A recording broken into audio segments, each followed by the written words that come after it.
Welcome to the School Garden Podcast with Mary Jo and Anne.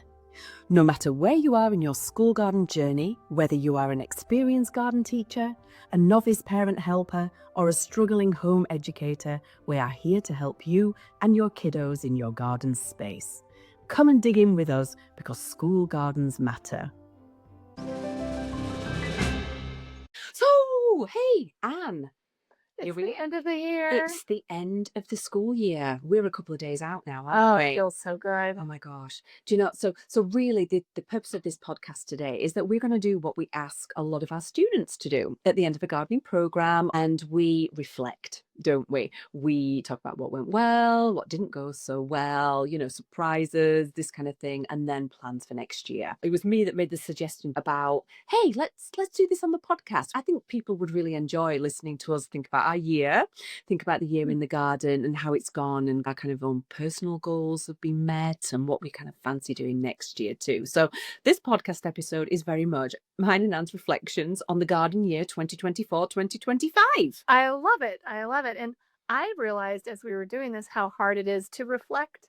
And so when I ask kids to do that and then I get Come on. frustrated that Just- they don't have yeah. a page and a half in 5 minutes, now I've realized Yeah. it does take time, but it's been really nice to step back and it makes me a better practitioner. And so I'm glad we're doing it, but it was more uncomfortable than I Yeah. thought it would be. No, really, because you know, you've written things down. I'm like even struggling to do that. You know, I'm kind of all over the place with it. I don't know, I was saying to you before, but schools are quite the place, aren't they? They're a complex system that so few people understand are unless you're in it. Frenetic. But when you get to the end of it, it's like coming out of a battle or something. Do you not think so? And you just sit there, don't you? Like kind of stunned, going, whew, you know? So it's difficult to almost put your brain to kind of untangling everything. And yet, how quickly we move to, oh, I can't wait for next year. Yeah, it is.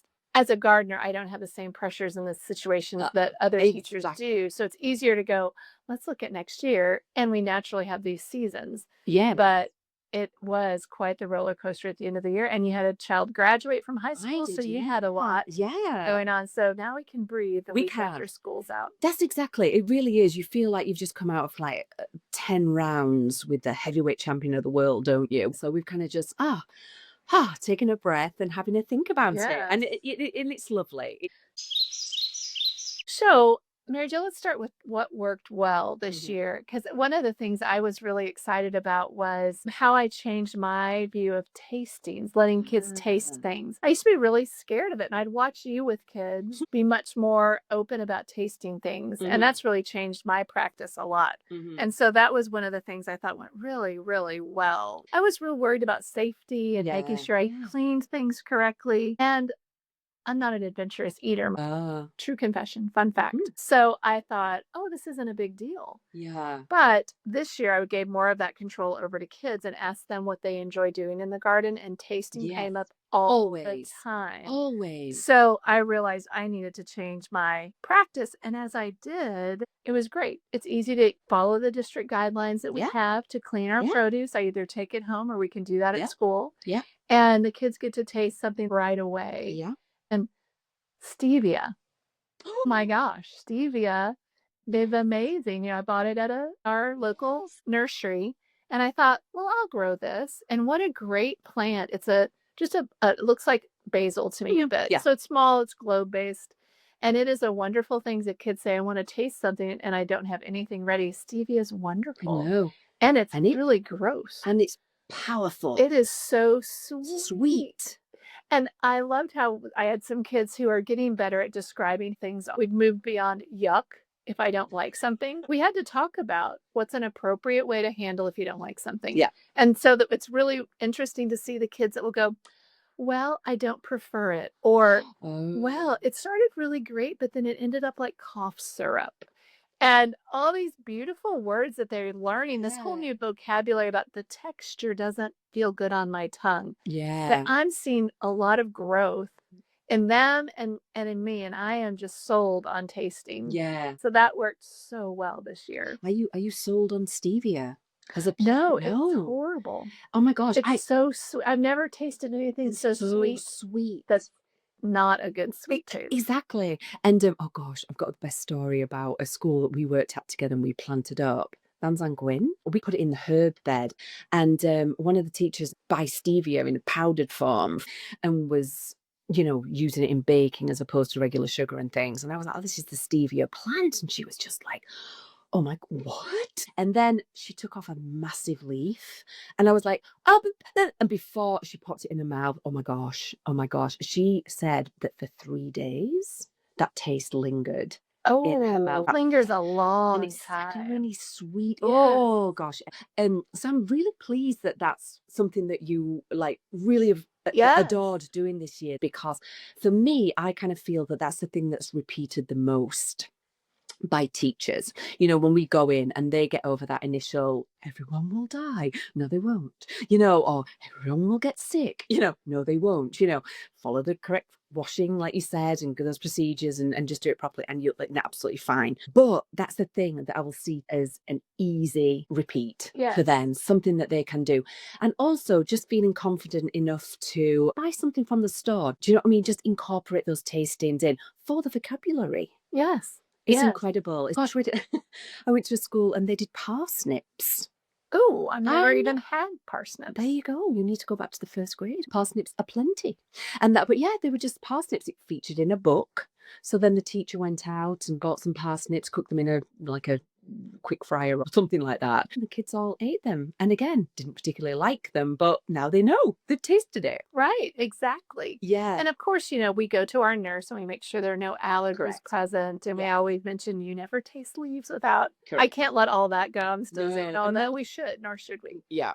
But it's lovely to be able to watch their excitement and to know it is something you can do over and over again, because there's always something different and it's always special to them. Yeah. And I think just going along the lines of, if you do incorporate tastings into it, then the kids know that there is a distinction about what you should eat and what you shouldn't eat. So if you never do tastings, I think that's sometimes more dangerous than not incorporating tasting, because then they know this is what we prepare. There's very much that conversation around tasting and things like that, because they know that eventually they're going to get to taste something. So they don't sneakily do it. Right. If they know tastings is part of the program, it's okay. And it's, free to talk about. And the thing I think about when you said that is the kid who will eat the carrot before he's washed it, and all the kids are shocked. And just the little look on his face of, I did it. That I can just see that multiple kids multiple times going, I did it. Yeah.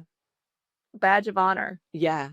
Yeah. That's so funny. I'm not funny at the same time, because you're like, no, okay, we can all laugh, but let's all not do it. Right, exactly.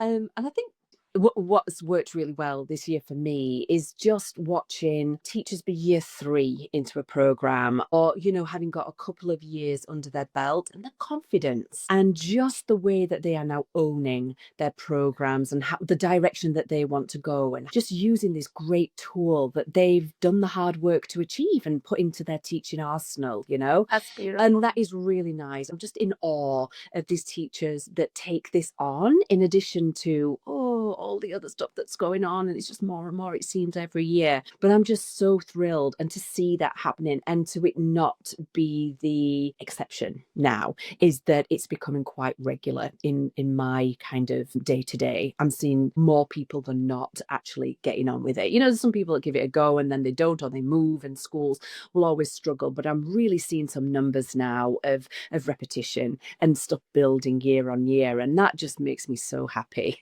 And that's something you bring up that's really important, is it's not going to happen overnight. No. It can take 2 to 3 years of 2 to 3 growing cycles to get that confidence. Definitely. So it's wonderful that the schools and the districts are allowing that time, because that time is so necessary. And it always reminds me, there's that saying in gardening about 3 years, so the first year it sleeps, the second year it creeps, and then the third year it leaps. And I really feel that about gardening educators. I really see it, and just that confidence to go and advocate to your administration education, where you would have been a little bit scared. You've got some lovely success stories. You've got kids that are asking for it. You've got parents that are talking about it too. So you've also got that behind you. And that's great to have as well. Though year 3 seems to me be this real sweet spot. And it's just glorious to watch. And what a treat it's been this year to see that. And I kind of feel that we've had some good weather this year. It's been really nice and wet. Yes. And cooler, Yes. aside from those blips of 90 degrees in February. It's been really lovely for Yeah. things to grow well. Yeah. So they're getting success from that side of it too. Exactly. Not a massive amount of losses. We haven't had like crazy freezes or something like that. So I feel that schools have had some successes, you know, that they've planted things and they've harvested and they've kind of seen some successes, which is really good. I think you and I have had a great year together working. We started this podcast. We did. This what a freaking joy.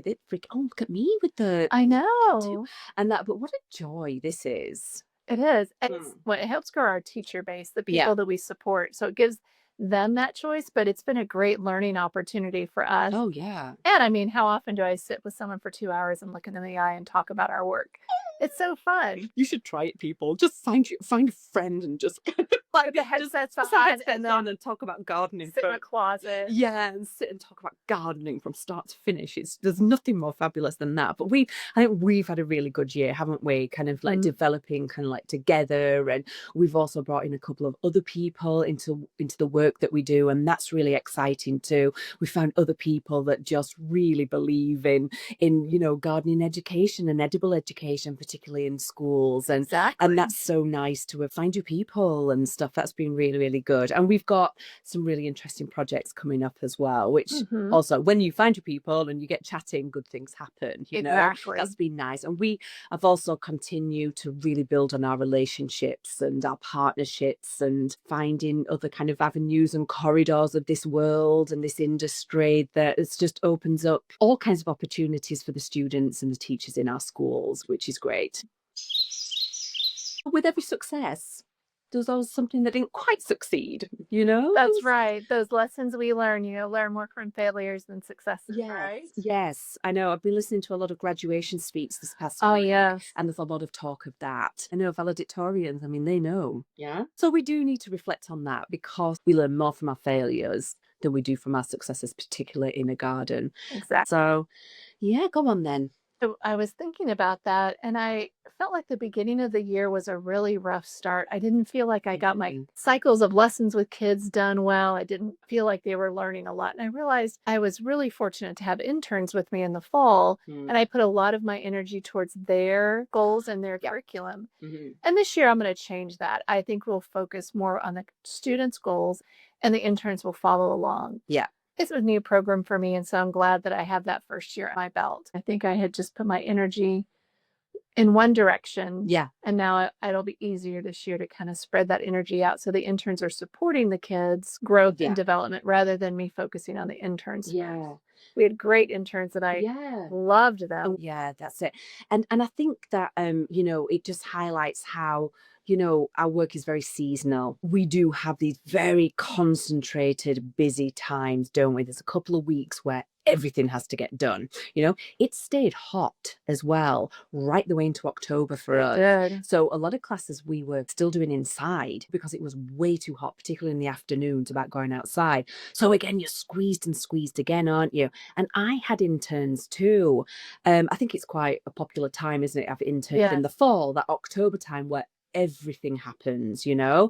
And I, like you, I did prioritize their experience, you know, because we're just human nature. We do, and we want them to get as much out of it as possible. But I think you're right. I think, you know, just listening to your reflection there, that's definitely how I feel about it, is that they very much have to fold into it as opposed to we fold into them as well. But again, beyond to have them, very, very grateful. And it's like we've always said, that in terms of people who are training to go into whichever industry or whichever area of the world that they're going to go into, and taking gardening and taking edible education and nutrition, we want that. We want people to have that in their practice right from the start. So we've always prioritized interns, haven't we? And bringing people in to watch and observe and as practitioners as well. But I think you're right. I think we need to prioritize how much time we give to it. This year, I don't know about you, Anne, but it's become so beyond evident now how squeezed these teachers are in their day-to-day, and how little flexibility and little time for anything different that they have. Sometimes we get rained out, or something's happened and we have to miss a lesson. And then I just think, oh, the teacher, well, maybe they can donate 20 minutes within the week. And even that's so difficult, which makes us even more, in awe and just grateful for those teachers who do manage to kind of spin this time out of a lot of nothing. But you and I have both had teachers when we've kind of approached an idea or something like that, and they're very, very politely and very nicely have said, what's the time commitment on that? Because that truly It's a is variable that's so important for them now because the flexibility is not there. Yeah. And again, that I don't know if it's a negative or something, but it is something that we've got to constantly remind ourselves of, is that we are there to support. We are there to make no more work for the teachers that we support, is that we will take all that on and not at all think that they have got a minute spare. Exactly. Yeah. I think that is a big difficulty. And then you brought up another one that's really important, especially now, is funding. Yeah. How do we fund the work we do? We do. I mean, and I think definitely in the past 6 months, we've seen a lot of big funding disappear. Those big federal grants, the USDAs, those grants that we've been involved in before have just gone away. And some programs have been cut short, 2-year program. I'm not going to see year 2 money. So we've seen practitioners lose their positions. We've seen grants go away. We've seen programs are just paralyzed, really, in it, because as much as they say dirt's free, it does take money to run these things and pay the people and things, and it just worries me a little bit. I mean, we're just so practicing on scraps, aren't we? We're the crumbs of the crumbs of the crumbs. We're the dust of the crumbs, in quite a lot of the programs that we do. So some of these bigger kind of grantees, now theirs has gone away, so they are now going to go for the smaller chunks, which means that the smaller people get the less and less and less. So I foresee some hardships. Even there's always hardships in this kind of in this area of education, outdoor learning as well. But I really do feel we're going to feel the pinch, and and that is going to be possibly the reason some programs happen and some don't, and that will be such a shame. It's heartbreaking. So I think thinking about things to do is going to be very mindful of funding and money and making friends. Right. We're going to have to make some more friends, Anne. And a lot more independent friends. Yes. As we know, certain things have dried up. And I agree that a lot of funding will be much more sought after that's outside the federal realm. Correct. And that's a lot of times where we've had great success. Yes. And now we're going to have to compete possibly, or compete more, So, that will be definitely in our forethought, won't it, as we go about things, So what are some things you're going to do this summer? What are your goals and your ambitions for the summer? Wow. We're going to England. Yes, we are, in a month. We're going in a month to the UK. So we're going to the RHS show. We're going to RHS Wentworth. Chelsea happened last weekend. So anybody in the UK or anybody who follows that kind of thing. I was chatting to Carolyn on the Learning Garden, actually. And she was like, oh my gosh, Chelsea. So that was really nice watching that. And watching trends is always exciting for me. And at RHS Wentworth that we're going to go along to. And hopefully we're going to be able to do our podcast from there. Podcast there, or at least interview some school gardeners that are based over in the UK. I know there's going to be an area for school gardening there, and I think that the word around that is going to be repurpose. So we might see a lot of recycling ideas and that kind of stuff. So I'm excited to go and see that. I'm excited for you to come to England. I know. I'm excited to go and see some gardens as well. But really, me, in the summer, I'm going to really start to streamline some curriculum and streamline some teaching strains, if you like, because I'm starting to see kids now that I've seen 4 or 5 years in a row, and we want to keep it fresh, don't we? We want, even though kids do not mind repetition on a garden whatsoever, I think that they like new things, and there's plenty of those as well. Maybe I'll just take stevia in for a year. I know. Exactly. Ruin some taste buds. That's right. So I don't want to give myself lofty ambition, because I also like to be a little bit lazy too Mhm. and just take some time. What about you? What about you?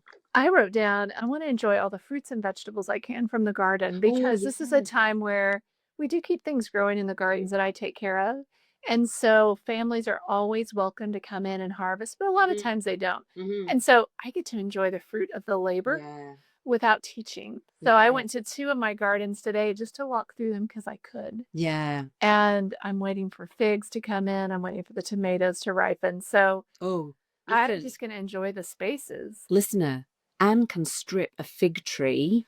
I It is, oh, people, should you ever invite Anne over to your garden, just keep an eye on the fig tree. Exactly. My gosh, how did I not discover those till I was a grown up? I know, but that is really nice. I'm going to pickle a lot. Oh. I'm going to pickle. I'm really excited. I've tried for the past couple of years to grow the dill pickles, you know, the pickling cucumbers. So Yeah. basically, a pickle is a cucumber.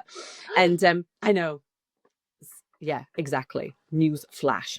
And that. So I have tried a couple of years, not in my own backyard. You know, I've shoved in a couple of seeds and they've never come. Oh my gosh, this year, prolific. And there they are. So I am going to pickle. I'm going to do dill pickles, and I've grown my own dill, which is exciting. And then my father-in-law yesterday was telling me about bread and butter pickles. Oh, yes. Do you know My about mom those, loves Anne? those. Yeah. Anyway, so I will be making bread and butter pickles for family. So, yeah, pickles. Very That's going to be excited, great. I hope I get and to enjoy those. lots of peppers as well. Lots of pepper plants as well. So I might pickle. Yeah, it's the summer of pickling. I know. Love I that. know And it's not going to be good. pickleball. It's pickles, the Mm. vegetable. Yeah, I'm going to say something controversial. I would take a dill pickle over pickleball. I don't get pickleball. All my friends are really good at it, so I have no one to play with. But no Oh, one in my family is interested in pickleball either. Secretly, I'd love to take it up. it's not going to be with me, Anne. I know. Sorry. Sorry. Okay, so that's one thing that I will not be doing this summer, and Anne is looking for a partner. That's right. But you can't be very good. Yeah. More very competitive. You can't be competitive either because that drives me crazy. Yeah, I like a good chat in between, Yes. you know, sitting the Because isn't there snacks? That's what I like about it. exactly. And be like, and I don't, I'm thinking just yours. Actually, I'm liking your kind of pickleball. Actually, Yes. if we just sit around and eat pickles, Nice. there you go. There you go. It's And like, we'll have a ball. and we'll have a ball. There we go. Join our league. I love it. All right. So thinking about next year, Yeah. I know you're already thinking about it. What are some of your things you want to do next year? So yeah, so we have a learning garden. We have a corner of a community garden that produces food, fruit and vegetables for local food banks. So it's called the Ridgely Giving Garden. It's a beautiful space.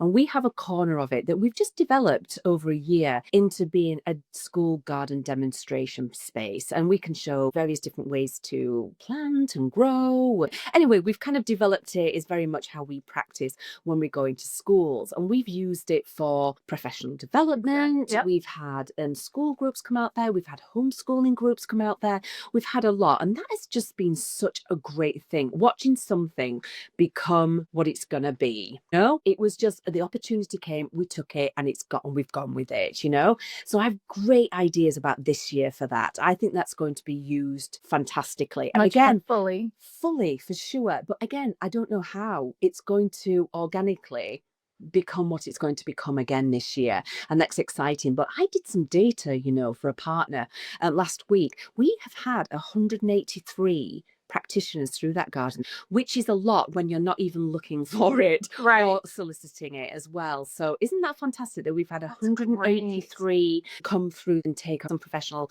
development or picked up tips or activities or something, which is Love fantastic. that. I've had over nearly 600 kids through that space. And that's with no advertising. It just happened. So that is going to become something I'm very excited about as well. That is going to be, again, we could not predict what's going to become Right. of that space, but what an exciting thing. So that's definitely an ambition or a goal or something that I'm looking forward to doing as well.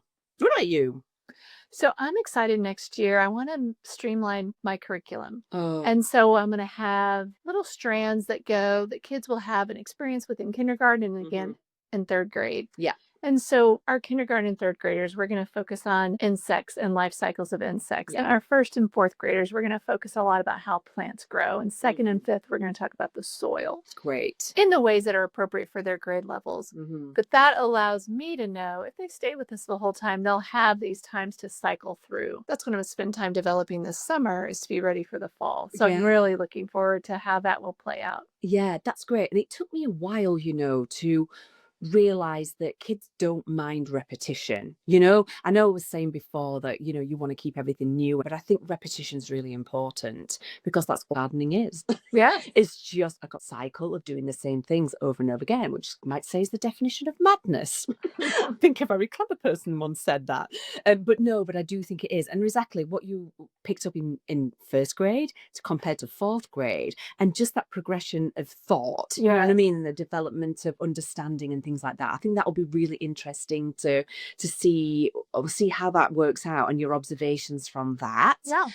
And something that you and I are doing together actually is that we are going to be doing a lot more work around early years and early learning, particularly pre-K. Here in Texas is kind of 3 to 3 and 4 year 4, olds. 3 years and Mhm. 4 years as well. It seems to be the area where there's investment going into here. We're going to be incorporated into a district's early learning and early years outdoor education training with some of their teachers and instructional coaches, and also putting together some thought around that ourselves, really. Right. And I know you've worked really a lot with younger Yes. years. And so being able to take that expertise Yeah. to the instructional coaches to share with teachers is really exciting. Yeah, a lot of my practice has been with younger years. So I'm liking being able to actually kind of funnel that thought and kind of package it up and think about it, and how we can kind of teach a lot of people about it, really, because, if you get kids out at age 3 and age 4,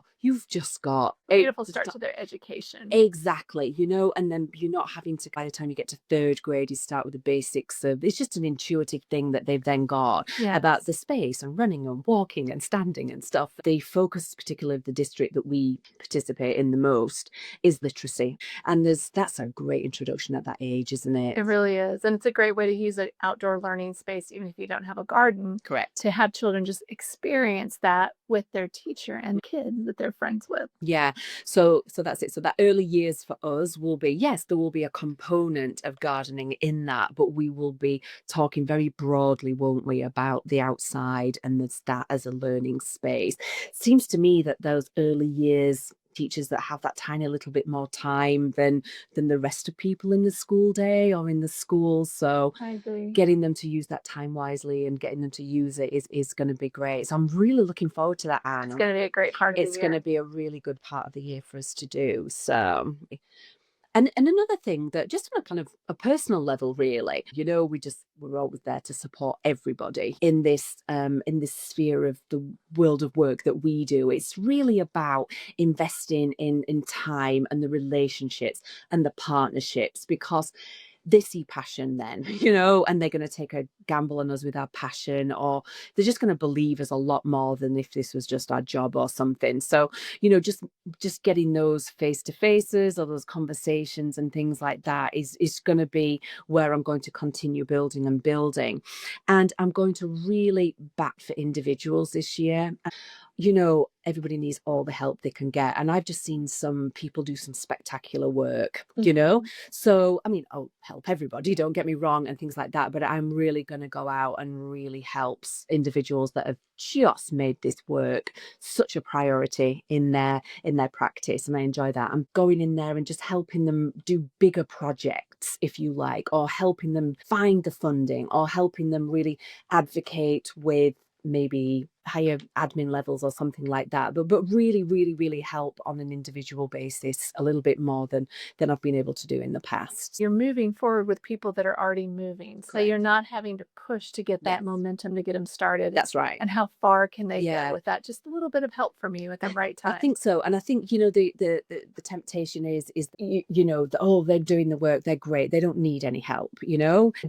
Do lose sight of sometimes about what hard work that is. That is not easier for them than it is for somebody else, you know.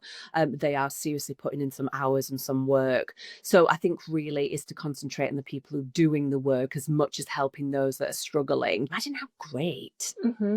Helping people who are doing like Who want to spectacular, do it and yeah, they're ready. exactly, They're and ready ready to do it. I think it's going to be fantastic. Yeah. Oh, it's going to be a great year next It's year. going to be great. I'm really looking forward to it. I know, again, you can tell that we've had a few days to kind of breathe. Yeah. I don't know if that the day after we finished kind of thing, I don't know if we would have been having that conversation then. I think we would have both just like dazzled and oh my gosh, can't think of going and putting your work boots back on and things. So it's exciting. So it's been a good year. And we still will be doing this podcast. Oh, yeah. Listen for our in. episodes as we help you get ready for your school year, as we help you think about your garden, or how can we help push you forward if you're already moving forward really quickly. Yeah. So we're not stopping. We're still doing this, but we wanted to stop at the end of the year just to reflect. Definitely to reflect. And no doubt as well, the majority of people listening are educators, you know, And our mothers. And yeah, and our parents, that's right. Actually, my mum is really looking forward to this episode. I know. You know, a teacher for 1,000 years or something like that. I think reflection was a great part of her practice. And you know, so as you are reflecting and you're thinking about the next steps for your garden program or outdoor education, drop us a line and let us know what you'd like to hear or concentrate on. We know that the read aloud episode was by The most far popular. the most popular episode that we've done, and we will do another one of those, and we will start to introduce some guests as we move forward, just people that we know that you'd love to hear from and people that we respect and really enjoy working with in our day-to-day, you know. We know that we will talk about early years because Anne and I are doing a deep dive in that together, so we will bring in lots of things that we've discovered and we've been working on and researching for early years. And also you let us know what our next episodes are going to be. We'd love that. We'd love to hear it as well. And eat pickles. Yes. Don't play pickleball. Exactly. The summer opportunities are endless. Exactly. And we look forward to kind of like reporting back from England as well. It's going to be good fun. So for all my teacher friends that are listening, we have such respect for the work you do. It is freaking incredible. Is it okay to say freaking in a kid-friendly program? I think it is. And at this time of the year, absolutely. There you I think, go. yeah. All right. Having come through what we've come through together. But really, again, massive kudos and big respect and big love and all of those things to our teacher colleagues who have done another successful year. We wish you an enormously restful and well-deserved break as you go into your summer holidays and summer plans. Great. Have a great summer. Have a great summer, guys. We'll talk soon. Bye. Bye. Thanks for listening, and don't forget to hit the follow button on your podcast platform of choice. And share us with a friend, please. We'd love for you to rate us and leave a comment as well. Follow us on Facebook and Instagram at Made Green, or visit us at our website, www.madegreen.com. Details of today's shows and other resources are in our show notes. Any proceeds from affiliate links shared help fund our school garden programs. We look forward to seeing you next time on the School Garden Podcast.